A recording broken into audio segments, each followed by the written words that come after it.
দেখো বন্ধুরা, উল্টো রথের দিন আমরা সবাই পরিপাটি হয়ে সেজে গুজে চলে গেলাম রথ দেখতে এক জায়গায়। সেখানে গিয়ে পৌঁছেও গেলাম ঠিকঠাক টাইমে।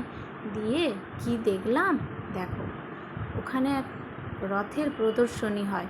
রথের প্রদর্শনীতে কত রকমের, কত কচি কাঁচা থেকে বড়রা অনেক রকমের রথ নিয়ে আসে সাজিয়ে। রথগুলো তো হয় এক একটা ছোট্ট ছোট্ট প্যান্ডেলের মতন, দুর্গাপুজোর প্যান্ডেল যেরকম হয় সেইগুলোরই কারুকার্য করে যারা, সেই রকম ধরনেরই প্যান্ডেল এখানে ছোট রথের আকারে নিয়ে আসে।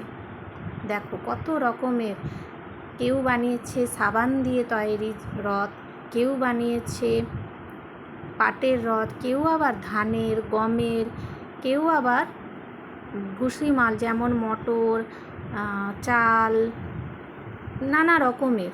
আর এত সুন্দর ওদের হাতের কাজ, কি বলবো, না দেখলে কেউ বুঝতেই পারবে না। ফোনে যতটা সম্ভব তোমাদেরকে দেখানোর চেষ্টা করছি, কিন্তু নিজের চোখে যতটা দেখে আকর্ষণীয় মনে হয় ততটা কিন্তু ফোনে তোমরা দেখে বুঝতে পারবে না। তাও আমি চেষ্টা করলাম দেখানোর। দেখো তোমাদের কেমন লাগছে, একটা রথের এত সুন্দর হাতের কাজ, যেটা অতুলনীয়, তুলনা করা যাবে না কারোর সঙ্গে। দেখেই হাঁ করে থেকে গেছি আমি, এত সুন্দর রথের কারুকার্য। আর বেশ রথের মেলাও ওখানে বসেছিল, খুব বড় মেলা। ওখানে প্রদর্শনীতে সবাই প্রাইজও দিচ্ছিল।